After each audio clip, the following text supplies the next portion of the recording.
Dear students, functional management में आज का हमारा टॉपिक है फाइनेंशियल प्लानिंग यानी वित्तीय नियोजन। व्यवसाय के स्थापना के साथ ही या उसका विचार के साथ ही वित्तीय नियोजन का कार्य भी शुरू हो जाता है, क्योंकि फाइनेंस एक ऐसा बिजनेस का आधार है या उसकी सफलता का सर्वाधिक महत्वपूर्ण रिसोर्स है। ये एक ऐसा शक्तिशाली साधन है जो संस्था के संपूर्ण आकार, स्वरूप, इसकी गतिशीलता, विस्तार और इसके विकास को निर्धारित करता है। यह संस्था की अल्पकालीन एवं दीर्घकालीन सफलताओं का महत्वपूर्ण घटक है। इसलिए ऐसे महत्वपूर्ण फंक्शन या ऐसे महत्वपूर्ण कार्य का नियोजन, वित्तीय नियोजन प्रत्येक संस्था में सर्वोच्च प्राथमिकता से किया जाता है।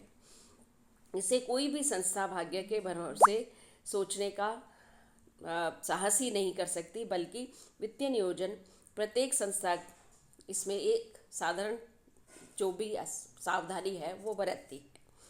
अब हम देखते हैं कि meaning and definition of financial planning. Simple अगर मीनिंग देखा जाए तो सिंपल मीनिंग में या संकीर्ण अर्थ में हम कहें तो वित्तीय नियोजन से तात्पर्य संस्था के लिए आवश्यक पूंजी का पूर्वानुमान लगाना है। तो इस तरह से कुछ विद्वानों ने केवल पूर्वानुमान लगाना और पूंजी संरचना को निर्धारण कर देना, यही इसकी डेफिनेशन बताई। लेकिन यह डेफिनेशन बहुत संकीर्ण है और इसके बाद जब डेफिनेशन ये बहुत संकीर्ण रूप में देखी गई तो इसको हमने विस्तृत रूप में जब देखा गया तो विस्तृत रूप में वित्तीय नियोजन संस्था के वित्तीय उद्देश्यों, नीतियों, प्रक्रियाओं को निर्धारित करता है। इसके व्यापक अर्थ में वित्त आवश्यकता का अनुमान लगाने, पूंजी संरचना को निर्धारित करने, वित्तीय नियोजनों या उद्देश्यों और नीतियों और कार्यविधियों को निर्धारित करने से संबंधित सभी कार्य वित्तीय नियोजन से संबंधित होते हैं, जिसमें ऑर्थर ने ये कहा है कि इसके अंतर्गत पूंजीकरण यानी जिसमें पूंजी की मात्रा का अनुमान लगाया जाता है। दूसरा कैपिटल स्ट्रक्चर यानी पूंजी संरचना, इसमें पूंजी के विभिन्न स्रोतों को निश्चित करना तथा अंश पूंजी एवं ऋण पूंजी का अनुपात निर्धारण किया जाता है। और थर्ड इसमें मैनेजमेंट ऑफ कैपिटल यानी पूंजी का प्रबंध, इसमें पूंजी के प्रबंध के लाभप्रद उपयोग हेतु समुचित उद्देश्य, नीतियाँ, कार्यविधियाँ निर्धारित करना सम्मिलित है। तो इस तरह से ये एक विस्तृत डेफिनेशन है जिसमें कि इन तीनों चीज़ों को बहुत महत्वपूर्ण या सावधानी बरतने के बाद देखा जाता है। वॉकर और बॉन ने भी एक अच्छी डेफिनेशन दी है।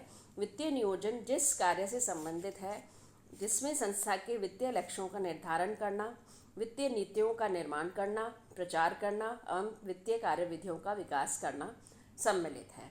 तो इस तरह से हम जब इन डेफिनेशंस को देखते हैं तो वित्तीय जो नियोजन है वो उसका निष्कर्ष के रूप में हम ये कह सकते हैं कि वित्तीय नियोजन वित्तीय कार्यों से संबंधित नियोजन की वह प्रक्रिया है जिसमें किसी संस्था की भावी वित्तीय आवश्यकताओं का पूर्वानुमान लगाया जाता है। संस्था के वित्तीय लक्ष्यों और नीतियों को निर्धारित किया जाता है तथा वित्तीय कार्यविधियों, प्रणालियों और विषयों का विकास किया जाता है। तो इस तरह से हमने विस्तृत रूप में इस डेफिनेशन को देखा। अब आता है कि फाइनेंशियल प्लानिंग क्या है या वित्तीय नियोजन क्या है। वित्तीय प्लान यानी योजना क्या है। वित्तीय नियोजन एक अविच्छिन्न प्रक्रिया है। इस प्रक्रिया के परिणाम स्वरूप इसकी जो योजना बनती है उसको वित्तीय योजना के नाम से पुकारा जाता है या कहा जाता है। गस्टनबर्ग ने बताया कि वित्तीय योजना से तात्पर्य किसी भी नव प्रवर्तित व्यवसाय की प्रारंभिक संपत्ति संरचना, वैधानिक व्ययों, स्थायी एवं कार्यशील पूंजी की व्यवस्था, वर्तमान में आवश्यक पूंजी का उचित अनुमान एवं उसकी व्यवस्था और प्राप्ति के संभावित स्रोतों के समुचित विश्लेषण से है। यानी गस्टनबर्ग ने जो फाइनेंशियल प्लान के लिए बताया उसमें 3 बातों को उन्होंने शामिल किया। सबसे पहला पूंजीकरण, जिसमें संस्था की पूंजी की आवश्यकताओं की मात्रा का निर्धारण किया जाता है। सेकंड, पूंजी संरचना, पूंजी के विभिन्न स्रोतों एवं अनुपातों का निर्धारण किया जाता है। थर्ड, पूंजी की संपत्तियों का प्रबंध, जिसमें पूंजी के विभिन्न स्रोतों से पूंजी प्राप्त करने तथा उसका उपयोग करने की व्यवस्था संबंधी कार्य सम्मिलित हैं। तो इस तरह से पूंजी का नियोजन और पूंजी योजना दोनों एक अलग अलग तरह का वर्ड है। अब हम आगे चलते हैं, जिसमें देखते हैं scope of elements of financial planning, यानी वित्तीय नियोजन का क्षेत्र क्या है। तो क्षेत्र में हम सबसे पहले देखते हैं कि इसमें सबसे पहले डिटर्मिनेशन ऑफ फाइनेंशियल ऑब्जेक्टिव्स, यानी वित्तीय उद्देश्यों का निर्धारण। सबसे पहले वित्तीय नियोजन के लिए संस्था के दीर्घकालीन और अल्पकालीन वित्तीय उद्देश्यों का निर्धारण किया जाता है। यह वित्तीय नियोजन का सबसे इम्पॉर्टेंट फैक्टर है। प्रत्येक व्यवसायिक संस्था दीर्घकालीन उद्देश्य के लिए उत्पादन के संसाधनों, अधिकतम कुशलता, मितव्ययता का उपयोग करना होता है। यह तभी संभव हो सकता है जबकि संस्था को उचित समय पर न्यूनतम लागत पर पर्याप्त पूंजी उपलब्ध हो। इसलिए संस्था को दीर्घकालीन उद्देश्यों की पूर्ति के लिए पूंजीकरण व पूंजी के ढांचे को निर्धारित करना होता है। दूसरे शब्दों में अगर हम कहें तो संस्था को अंश पूंजी और ऋण पूंजी के बीच अनुपात को निर्धारण किया जाता है। और प्रत्येक संस्था को अल्पकालिक उद्देश्य के लिए प्रत्येक क्रिया के लिए नकद राशि और या कार्यशील पूंजी की भी व्यवस्था करनी पड़ती है। तो इसके लिए संस्था विभिन्न स्रोतों से कार्यशील पूंजी को प्राप्त करने तथा उसका यथासमय पूर्वानुमान करने की व्यवस्था करती है। सेकंड इसमें आता है वित्तीय नियोजन नीतियों का निर्माण, फॉर्मुलेशन ऑफ फाइनेंशियल पॉलिसीज। वित्तीय नियोजन का दूसरा इम्पॉर्टेंट फैक्टर जो है वो वित्तीय नीतियों का निर्धारण करना है। वित्तीय नीतियाँ कौन सी होती हैं, जिसमें सबसे पहले आती है पूंजी की आवश्यक मात्रा संबंधित नीति। पूंजी प्रदान करने वाले पक्षकारों तथा संस्था के बीच संबंधों को निर्धारित करने संबंधित नीति। पूंजी तथा स्वामियों की अंश पूंजी या उसके अनुपात संबंधी नीति। पूंजी के स्रोतों संबंधी नीति। आय या लाभों के वितरण से संबंधित नीति। कार्यशील पूंजी संबंधी नीति और स्थायी और चालू संपत्तियों के संबंध में नीति। तो इस तरह से ये सभी नीतियाँ संस्था की होती हैं जो कि वित्तीय नियोजन के उद्देश्यों के अनुरूप होनी चाहिए। थर्ड इसमें आता है डेवलपिंग फाइनेंशियल प्रोसीजर्स, यानी वित्तीय कार्यविधियों का विकास। वित्तीय नियोजन के उद्देश्यों तथा वित्तीय नीतियों के क्रियान्वयन के लिए सुदृढ़ वित्तीय कार्यविधियों की आवश्यकता पड़ती है। इसके लिए वित्तीय कार्यों को छोटे छोटे उप विभागों में वर्गीकृत करके विभिन्न अधिकारियों और कर्मचारियों को सौंप देना चाहिए। उसके बाद निष्पादन और नियंत्रण की व्यवस्था करनी चाहिए। इसके बाद जैसे ही हम इसकी व्यवस्था कर देते हैं तो निष्पादन और नियंत्रण के जितने भी कार्य या उपकार्य हैं उनके स्टैंडर्ड्स को निर्धारित किया जाता है। इन स्टैंडर्ड्स के आधार पर सभी अधिकारियों और कर्मचारी की क्रियाओं का निष्पादन का मूल्यांकन एवं नियंत्रण किया जा सकता है। तो इसलिए सबसे पहले अगर हम ये देखें तो वित्तीय कंट्रोल की दृष्टि से बजटरी नियंत्रण या लागत नियंत्रण वित्तीय अनुपातों की गणना तथा उसके निर्णय में किया जा सकता है। तो ये हैं आपके तीन, किस तरह से वित्तीय नियोजन का स्कोप क्या है और उसके इम्पॉर्टेंट फैक्टर्स क्या है।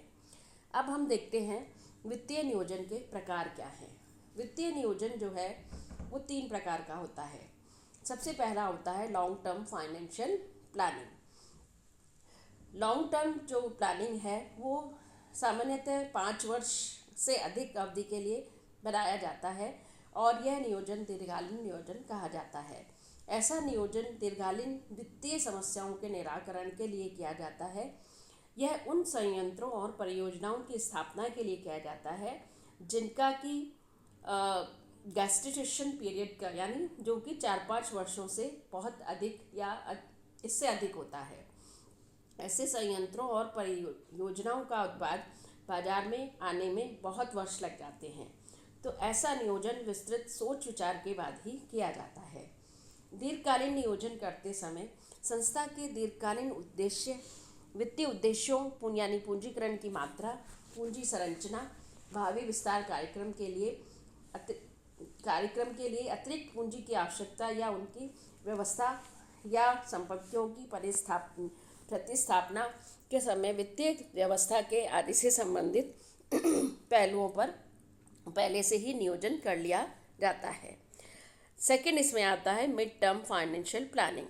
1 वर्ष से अधिक किंतु 5 वर्ष तक की अवधि के लिए बनाई जाने वाली वित्तीय योजनाओं को मध्यकालीन वित्तीय नियोजन कहते हैं।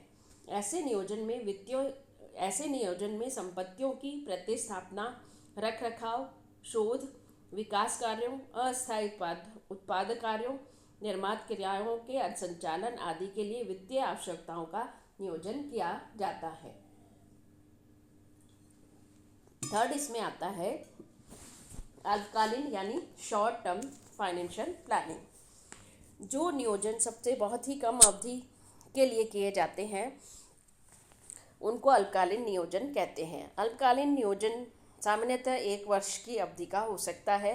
दैनिक, साप्ताहिक, पाक्षिक, मासिक, तिमाही, छमाही भी हो सकता है।